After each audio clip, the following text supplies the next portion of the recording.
Welcome to Not the Top 20 podcast. This episode is the Sky Bet League One mid-season predictions. Good God, this is difficult. I'm Ali Maxwell, he's George Ellick. This podcast sponsored by Sky Bet and the Sky Bet EFL Building Foundations Fund. Go on. You're looking very smart today. Wow. It feels like back in the day when me and you would head down to Sky Studios to record on the sofa with David Prutton. You're wearing your TV outfit. I've got my TV outfit on. Yeah, because we're in Spotify studios. Now, over the weekend, we had some FA Cup action and a couple of standout performances and wins for League One sides. Wigan beat PNE. Big one for them, big one for Ryan Lowe, and a genuinely really encouraging performance. And then Mansfield with an unbelievable cup tie and famous win at Sheffield United. God, that would have been sweet for Nigel Clough. That would have been sweet for Louis Reed as well, who was once a 16-year-old playing for Clough at Sheffield United, scoring 2 bangers from outside the box to put them ahead. But the standout performance, and this has been a trend from the last few months, is Rhys Oates up front for Mansfield. Looks absolutely unbelievable. I mentioned him as being like a League One Gyökeres in terms of the way that he's playing, and it was only slightly tongue-in-cheek because the more you watch him speeding away from defenders, powering past them as well down the sides, cutting in, getting shots off, left foot and right foot, an absolute menace, and completely dominated Sheffield United with a really, really exciting performance. So Mansfield, who won all 3 games over the festive period, have then gone and won at Bramall Lane as well. They're in the middle of League One. We're going to start with our automatic promotion predictions. Cardiff are top right now on 52. They drew at Leyton Orient over the weekend in one of only a couple of league games that took place. Lincoln, of course, are second on 48, 4 points off Cardiff, and have a 2-point gap above Bradford, who have a game in hand. They're on 46. Then 4 points down to Stockport, who won late on at home to Huddersfield, with Benny Brecky Anderson tapping home at the back post. A nice assist from Jid Okiki, who they've recalled from his loan at Walsall. Made a fantastic first league appearance off the bench, setting up the winner. Huddersfield, who lost that game, are 3 points behind in 5th on 39. Bolton also on 39 in 6th. Luton on 38 in 7th. Stevenage, who lost over the weekend against Luton, are now 8th on 37. Then there's Reading on 35 with Peterborough as well. Wickham on 33 with 6 points off it now. Mansfield 32, 7 points off it now. That concludes the top half. Georgia League One, I'm finding really difficult to predict. In that way, it's very, very exciting, and partly because there are a group of teams that I would consider to be sort of sharks, if you like, big budget teams for the level who had big expectations. I'm talking Stockport, Huddersfield, Bolton and Luton most specifically, and they're all in that 4th to 7th range. And I think when we're predicting the top 2, one of the big questions has to be, can any of those do better in the second half of the season and get to where they want to be? I'm going to say yes. Ooh. So my top 2, Cardiff, champions. Mm-hmm. I'd be pretty surprised if they aren't crowned as champions at the end of the season. And in second place, Stockport County. Oh, he's gone for it. What have you done? Years of good performances have given you a trust level with Stockport County that is incredibly high. Are you reading my notes? Even though this season something's not quite there. Just haven't been that great, have they? No, the players aren't playing that. They haven't been. The manager that great. doesn't seem to like his team very much. They haven't been that great, and they are 4th on 42 points, just 6 points off Lincoln City in second. Now, I think in order to do this justice, because there will be Lincoln fans and Bradford fans listening to this saying, "What are you talking about?" Mm-hmm. So, I'll spoiler alert. Obviously, Lincoln and Bradford are both in my top 6, and they're both in the playoff positions. But I think it's incredibly important. Well, 2 things are important when it comes to this stuff. Firstly, you have to guard against recency bias. And in Lincoln's case, obviously their current run is phenomenal. They're beating good teams. They are, like, Skabala deserves immense credit for what they are doing and the run of form that has got them into the position they're in now, where they are 4 points off top and 2 points clear of Bradford. And as I say, 6 points clear of Stockport. And the second thing to do is work out whether or not form levels are sustainable and actually drill past the results and look at underlying numbers and other various things in order to assess that. So with Lincoln, I think it's important to not just think, well, they're an incredible team, look at the way they're going now, this is going to continue. I am pretty confident that Lincoln will have a difficult run between now and the end of the season, and a great part of that. In part is because of injuries that they've already sustained and not having the biggest squad and not necessarily being able to strengthen the way that others can in January. But also, the underlying numbers for both teams are huge red flags. I'm not talking little red flags. I'm talking big ones. Big ones. Wavy ones. Yep. If you're looking at Not the Top Table up on ntt20.com, getting published on Tuesday, so on Tuesday the 13th, you will see that last 5 games, often a noisy sample size. I think it's maybe too small a sample size to take too much notice of. But this is a run where Lincoln's form has been relentlessly strong. They are bang mid-table with a XG ratio of 52.2. But most concerningly, given that we think of Skabala's teams having a very strong defensive foundation, 1.51 XG per 90 conceded. Bradford, in the lower reaches of the league, 43% XG ratio, 1.35 XG against in that time. 10 games, less noisy, slightly bigger sample size, still not huge, but still slightly bigger. Lincoln with a under 50% XG ratio, 47.5. Bradford, similar, 46.9. Basically what I'm saying is, even though the results have been good, it is very hard, almost impossible, to maintain the PPG that they're posting during this run of games unless they improve their underlying numbers. Now, I know we will get a lot of comments on YouTube being like, watch a game, it's not all about data. But frankly, when you're looking at predictive metrics in order to look at what's going to happen in future, I'm sorry to say it, those numbers are much more prescient than you going to a game being like, we were better than that. It's just the way it always plays out. There is evidence within these numbers. This is a reflection of the facts of these games. Now, Stockport's underlying numbers themselves are not great. 10 games, 53.2, and 5 games kind of bang mid-table. But the thing with Stockport that's different in my mind is that we've seen this before. We've been here before. This is Stockport under Dave Challoner, where I would almost argue their performance level compared to expectation has been the worst it's ever been over the last few months, yet they are still competitive. We saw an injury crisis a few weeks ago, which tallied with a dip in performances and results. That's coming to a close now, especially with Norwood back in the team. Seen Josh Stokes come in, who I think will be a huge advantage to them in terms of their attacking output and their creativity, and a much better fit in terms of what they want to do, rather than Nathan Lowe, who frankly couldn't play where he wanted to play because Carl Wotton is so important to the way that Stockport play. Stokes being able to play in behind and off Wotton, I think, will be a much better fit for them. And I trust that if they get a sniff of this, given what we see Challoner do, given that he is a manager, is someone who just knows how to get over the line for the most part, and often will fall short one season and kick on the next season. The win against Huddersfield, as late as it was, a huge result for them, and a big statement in terms of, if they draw that game, the gap 2 points bigger looks difficult, and I probably wouldn't be sitting here saying that. And I know that having guarded against recency bias, that might sound silly, but the gap isn't that big. And if I am right, and if Bradford and Lincoln, regress to a result level or a PPG that has them, top half rather than top 3, someone's going to come and pick up the pieces. And I think Stockport are the best place to do that. Great thing about football fandom and predictions is you got 2 guys sitting here, and George has said to you, Lincoln City fans, that he doesn't believe in you, and that might make you quite angry. And I'm sitting here looking down the lens, saying I do believe in you, Lincoln, and I do think you'll finish in the automatic promotion places, and I think that might make you even more worried in a weird way, because then there's the whole kiss of death thing. You can spin it however you like. Can you be under the radar when you're second? I recognise that things may slow down. We talked about it last week as well. Overperformance to a certain degree at both ends of the table.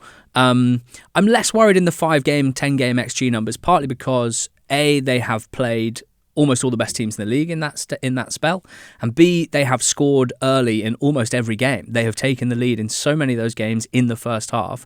The way that Lincoln play, which is not hugely proactive with the ball anyway, means that when they go ahead, they are always going to soak up some pressure. The numbers are generally not going to be in their favour, and I think game state plays quite a big part in that.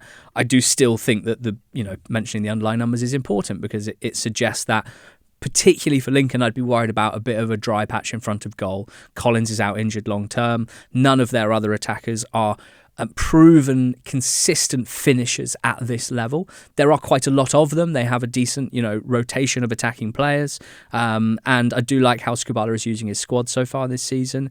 For me, this is as much about question marks over the chasers as it is Lincoln being the definitive second best team in the league.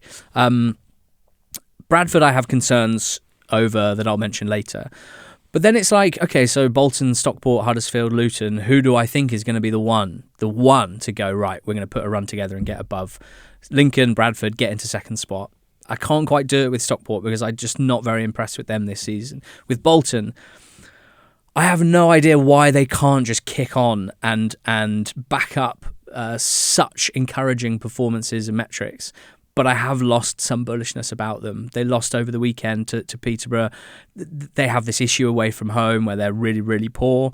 I still think that Shuey can oversee a big run for Bolton. Their best run this season saw them win 7 in 11 games. I could see something like that happening again. I think they've got a strong squad. I think they've got a way of playing that is good in some ways. They have taken the most shots in the league and they've faced the fewest shots in the league. And generally that team is going to do pretty well. But I have some questions over Schumacher's ability tactics-wise, particularly defensively. And I think that the same old issues happening over and over again, where a team that looks pretty dominant, looks pretty good, pretty exciting going forward, plays really fluid attacking football, but leaves the door open at the back and gets picked off. I need to see him sort that before I can really believe it. So I can't pick them.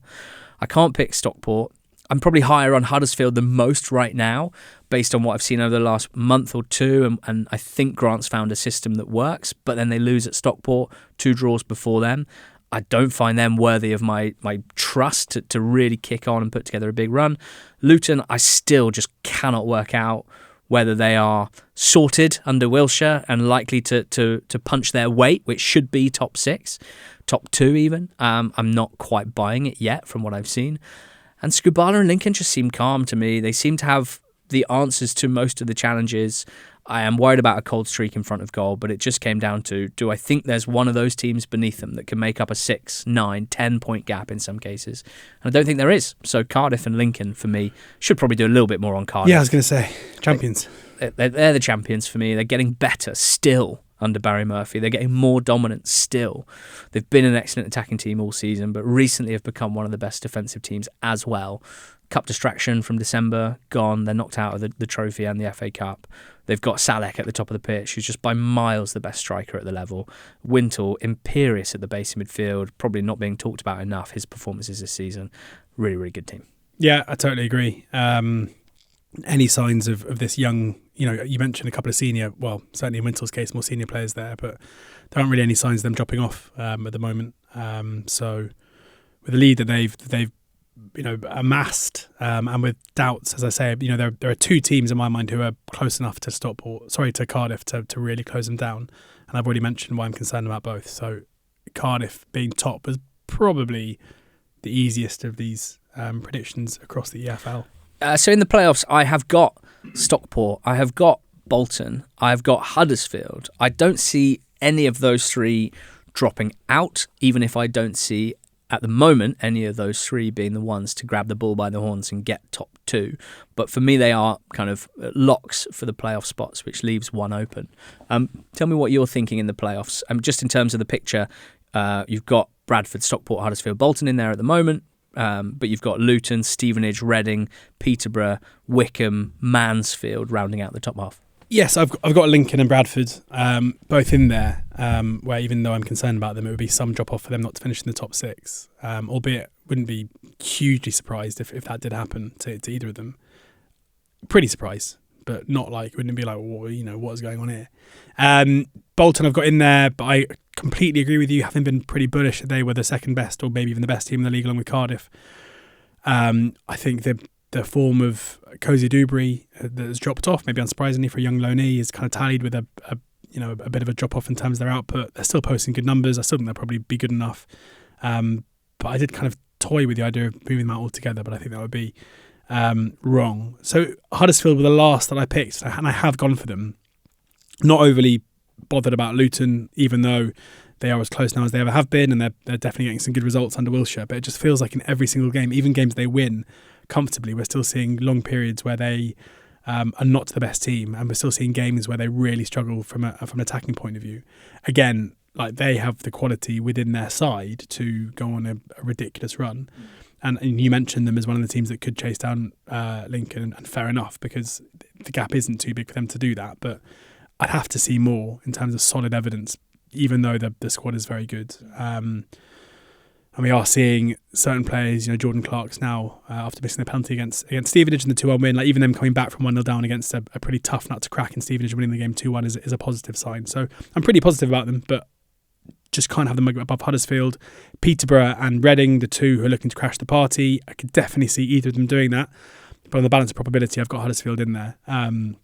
In part because their recent run of form has been much better. Again, another team with serious squad quality running throughout it.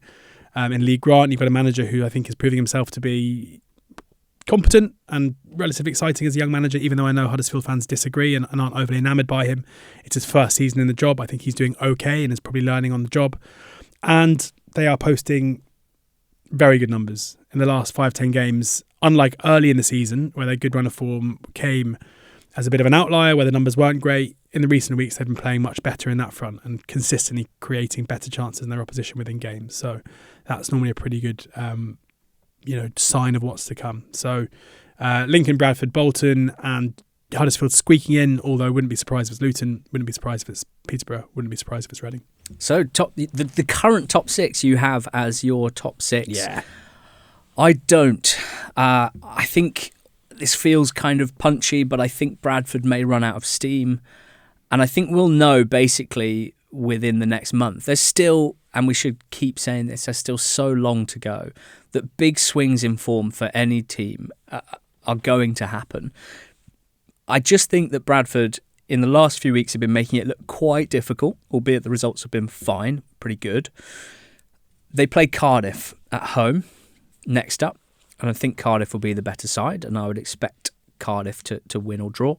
They then travel to Huddersfield on the 24th. They then travel to Lincoln on the 27th. They then host Doncaster on the 31st, the easiest game in this run on paper. They then travel to Luton on the 7th of Feb. They then host Peterborough on the 14th of February. And I'm kind of circling that one because in my League One mid-season predictions, I have Peterborough making the playoffs, crashing the party, to use your phrase.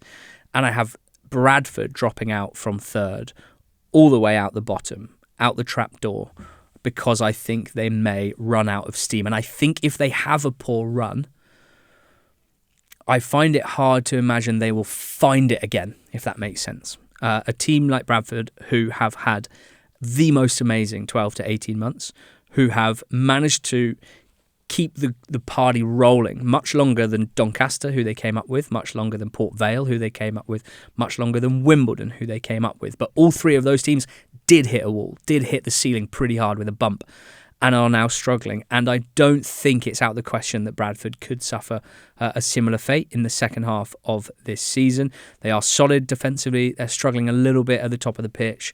I just worry a little bit about this really tough run of form. And if they do have a poor return and suffer some defeats, they will be losing to teams around them, teams chasing them down. And I worry what that might do for the kind of confidence of the team. Now, Peterborough United are this week's Sky Bet surprise on the podcast, and they're also my prediction for 6th spot. I think they will crash the party. They beat Bolton 3-1 on Saturday. Peterborough -1 with Sky Bet pre-game was 5-1. They were the outsiders to win that game. They won it by 2 clear goals. They are currently 9-2 with Sky Bet to make the top 6. It is still an outside shot, but I think they are a huge player here. I think any team that over the last 10 to 12 games has been the best or one of the best teams, both in terms of the results and in terms of the underlying numbers, has to be considered a team that could certainly keep that form rolling. And with so many games still to play, so many points still up for grabs, if Peterborough continue to be, as they are right now, one of the best 3 or 4 teams in the division, they will make the top 6. I have no doubt that they will close the gap and they will get above one or more of the teams that they need to get above. Big part of this is Luke Williams just doing one of the best jobs of a new manager, certainly this season in the EFL, but one of the best that I can remember. The overhaul of a playing style, the sorting out of defensive issues almost immediately, and also the improvement at the other end, finding a style of play that suits the players that they have and means that they are a constant, potent attacking threat, getting way more out of a group of young attacking players that Darren Ferguson couldn't get anything out of, while also looking far more solid defending their box, is a hell of an achievement. And you look at that back four now with Alex Bass in goal, who's an excellent keeper. O'Connor and Leese, the centre-backs, really good defenders for the level. And I think O'Connor is basically a star player in League One right now for what he does with and without the ball. Kioso and Johnson at fullback, solid at worst, better than that realistically. At the top of the pitch, they're getting a lot in midfield from Collins and Keller. But also Woods has played well in the centre of the park at the start of Williams' reign. And then they just have, as they always do, an array of attacking players. The front two, Morgan and Leonard, doing really well. It was a Leonard flick-on for Morgan to run in behind and score from a long pass forward that really stood out to me, because Williams' teams are always going to have a big possession share. But these days in football, it is not enough to just have the ball and you'll magically create chances and score goals. What you need to do, if you are still very keen to be the team that has a lot of the ball, is be ready to draw teams onto you and then have the ability to attack with direct attacks and do so really, really well. And that's where a lot of teams struggle, because they haven't worked out what to do to be effective when they do have the space to play into. But basically playing a front two means they're constantly asking questions of the opposition back line. They have speedy wide forwards, in particular Kyrell Lisby, who is coming on really strong in the last month or so, that mean you cannot... They always have a threat in behind, even when they're building deep, and I think it's working really, really well for them. So they're simply one of the best teams right now, and it doesn't seem to me like a fluke or a lucky hot streak to start Luke Williams' reign. They're just playing really, really well, and that, for me, translated over another 20 to 25 games, is going to see them reach the playoffs. So I do have Peterborough in the playoff places. We should mention that Reading have also started really well under Liam Richardson. I don't think they're quite as good as Peterborough right now. Wickham had a really strong start under Mike Duff. They've had a little bit of a slower spot, and we should recognise that might happen to Peterborough and Reading as well. It is rare for a team to be this good straight away and then just keep flying. But I think Peterborough might keep flying. They are this week's Sky Bet surprise, and I am predicting them to make the top six as well. What do you think about that? Yeah, I don't hate it at all. They look very good. Having looked so bad to start the season. As you say, always wary of recency bias, but in their case it does feel like since Williams has come in, they're a completely different team, and you can almost ignore what happened in the first 10-15 games. Well, we had them in our bottom four pre-season. Our League One relegation... It looked clever for a while, didn't it? It did look clever. League One relegation picks were Peterborough, Wimbledon, Northampton and Exeter. I think I'm right in saying that right now, none of those four teams are in the bottom four, which has Port Vale at the bottom on 18, Doncaster second bottom on 23, Rotherham on 24, Burton on 27, then Northampton, Blackpool, Leyton Orient and Barnsley all on 29. But, newsflash, Barnsley have only played 21 games. Orient and Blackpool have played 25. How are we in a position where a team has 4 games in hand in mid-January? But that is important context for Barnsley, whose PPG is actually like 12th in the league, but are only 2 points above the drop zone right now. Then there's Argyle, Wigan and Exeter all on 30, so only 3 points above the relegation zone. Then Wimbledon on 31, Mansfield on 32. I mean, we'll stop it there, but George, there's so little between all of these teams that we're still going to see probably quite a lot of movement. I'm keen to know who your bottom four are. So my bottom four are 4 of the current bottom 5, which is a bit surprising. Oh no, it got the same. What I'll do is I'll start at Mansfield and do a really quick 1-24s. Like it. Okay, Mansfield was really concerned about them. They've won 3 games on the trot, and then they beat 2 games on the trot in the league, and then beaten Sheffield United away in the cup. Feels like the bad vibes from a couple of weeks ago are definitely shifted. And as you mentioned, some important players playing very well at the moment. I looked at AFC Wimbledon for a while. They're the team kind of in this mid-table spot who I'm most concerned about, given how well they started the season and what's happened since. But definite signs there that Johnny Jackson is starting to turn it around. Better results, in part. There was a 3-1 away win at Orient on New Year's Day that was huge. He's hadn't won a game for a long time, and underlying numbers are kind of tracking that as well. Exeter, to me, are performing way better than I imagined. I think Caldwell deserves massive credit for the job that he's doing. What conceding 10 goals against Manchester City will do to their form, we'll have to see. But certainly from a defensive point of view, been really impressed with how good they've been and how, teams who get relegated generally are well beaten in games, whereas it feels like they are competitive at the moment, even in the games that they lose. Wigan, I think, will have enough. I know their fans are getting very worried at the moment, but I think under Lowe, we've seen enough positive for them. And again, kind of player quality, there's no way that they, to me, are one of the 4 worst teams in the league. Argyle have looked like one of the worst 4 teams in the league, but so long as Tulai is fit and scoring goals, again, underlying numbers have improved, and it feels like things are getting better at Argyle rather than worse. Obviously concerned about Barnsley and their form at the moment, but they played 21 games compared to 25 elsewhere, so they're in a bit of a false position, and again should have enough attacking quality, you'd think, in Keeler Dunn and in Cleary and other players to get out of their kind of league position they're in now. 2 interesting ones are Orient and Blackpool. Looked hard at both, because in Blackpool's case, I was like, yeah, Never's come in and he's made them much better and they'll be fine. But then again, you look at underlying numbers and they're still pretty concerning. After that initial burst of form, they then were beaten 5-1 by Blackpool, 5-1 by Port Vale, albeit down to 10 men. And then they were beaten by Bradford. It wouldn't be a huge surprise if things kind of regress a little bit, but I have enough faith in Everett, I think, as a manager, and especially with the squad that they've got, to get enough points to stave off relegation. Orient's defensive record this season is just absolutely horrific. They conceded 42 goals this season, which is the most in the league. At home, I think they are still a good team. We saw that again in their performance against Cardiff in the 1-1 draw, but away from home they are really bad. But again, I think it comes down to Wellens and just thinking there are enough poor teams in the league to keep them just above it. So there you go. That's taken down to 19th. Yeah. Okay. Who out of the bottom 5 is your safe team? Doncaster. Yeah, me too. So we've got the same. But I haven't really got much confidence in that. No. I'll say that the current horrendous run, what is it, 1 win in 17? Yeah. It's going to come to an end. It's going to come to an end. Within that run, there were some performances that definitely didn't merit defeats, and it was just a case of poor finishing. I do think it's had a big impact on confidence. They seem to be backing Grant McCann, which I think is a good thing. But when it gets to a 1 win in 17, it's inevitable that you start feeling like the manager doesn't really have the answers. The ones I've got going down, I've got Port Vale. I think there's just too much to do for new manager John Brady. You have to at least consider the idea that a new manager can just get things going, like Luke Williams at Peterborough. And if John Brady gets things going, like Luke Williams at Peterborough, Port Vale will gobble up the current 11-point gap to safety, because the teams down at the bottom will continue not to pick up very many points. But they'll basically need to be a playoff level team, I think, to stay up, and it'll have to be Brady kind of building a new look Port Vale. I don't think they've got the players for that. I think what we're finding maybe is that quite a lot of Port Vale's squad had a bit of a League 2 ceiling, and I think they'll go down. For Burton, the squad just terrifies me at the moment. Webster gets injured for a period of time.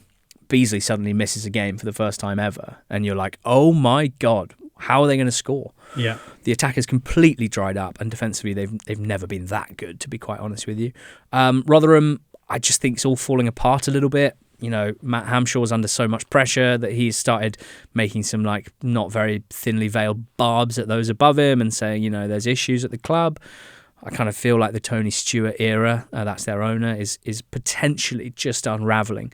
Having been, let's be honest, held together with kind of spit and sawdust for so long. He's been one of the most old school owners for the last 10 years and has had great success. But I think we might be seeing that his way of running the club may end up looking quite outdated, and the chickens may be coming home to roost with Rotherham. They don't have enough players that are either consistently fit or consistently performing when they are fit for me, Rotherham. And then Northampton, who I was impressed with their start to the season I was impressed with how they responded to a poor start to the season, because I felt like their squad quality was just so poor for the level. And I was impressed with how Nolan was getting a lot out of the team. But attacking issues have been there all season and don't look to be getting that much better. And defensively, they are trending in the wrong direction for me. Player quality is still a huge issue. When you look at their squads, matchday squads, I think there's a big issue of player quality for Northampton. And I'm the least confident that they'll go down. I wouldn't be surprised at all if Northampton stay up. you can basically throw a blanket over about 7 teams right now, and I'd be able to believe any of them getting relegated. I think it's tough to nail that last spot. I'm fairly confident, I would say, on Vale, Burton and Rotherham, and Northampton have made my bottom 4 as well.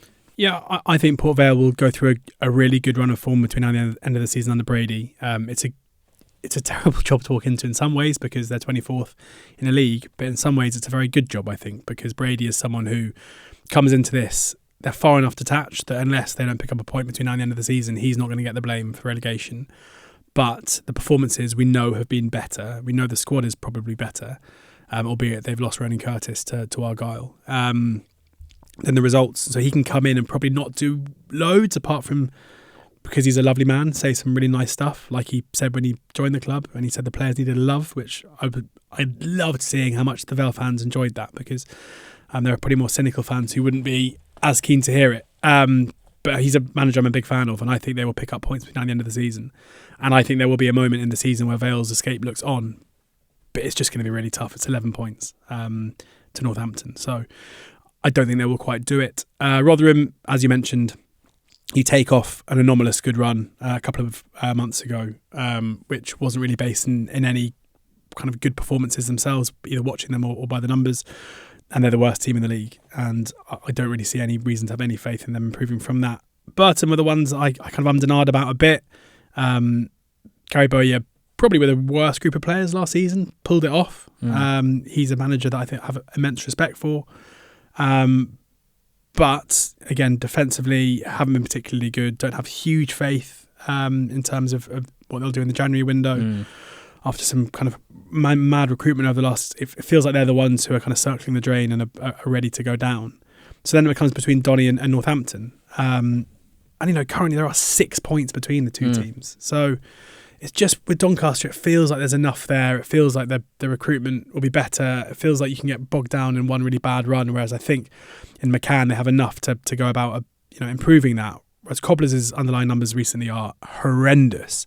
Really, really bad. Looking at not the top table, they are bottom with a 30% XG ratio last 5 games. Last 10 games, second from bottom, 36.3. It's going to be a grind. Even if they stay up, it's another 4 months of just massive grind. But what I would say is I think they have pulled off an unbelievable signing in bringing in Elliot Moore, who should improve them defensively. I mean, he hasn't played much football since August, but this is a guy who was captain and an incredibly important player of a team that got promoted out of this league 2 seasons ago, who played at centre-back in the Championship for most of last season and did pretty well at centre-back for most of last season. So, will his focus be on football when he's just launched such a thriving business career in the last few months? So many business careers. What am I getting from Elliot Moore endeavours? Is it like timeshare and student property or something? A lot of property. Yeah. He also owns Dubai, maybe. Something that in that regard. I'll take a block of student flats in Northampton and a pad in Dubai. If you ever go to Blenheim Palace and you buy a coffee on your way in, you're buying it from Elliot Moore. What? Yeah. No way. He owns a little coffee hut there. He's got a lot of endeavours. That's incredible. Fair play to him. But my assumption is because he's started these endeavours when he's been an Oxford player, the location of Northampton Town is probably incredible for him in terms of not having to change his endeavours. Elliot's Endeavours, that should be the name of his business. And that's probably why he's signed for a club threatened by relegation from League One, because it may not be his priority to be playing as high as he possibly can and earning as much money as he possibly can. But he's a very, very good defender and a huge upgrade on Jordan Thornley, who came before him on loan from Oxford. So, just at the moment, they are one of the worst teams in the league, and that is enough for me to relegate them. 54 minutes from receiving his oat milk latte from his own coffee stall in Blenheim Palace to Sixfields. He's probably driving to the training ground, not the stadium, let's be honest, but under an hour for Elliot Moore, and fantastic commute, which is important for a man with increasing endeavours. That brings to an end the League One mid-season predictions. I feel like League One's been a pretty wild league this season.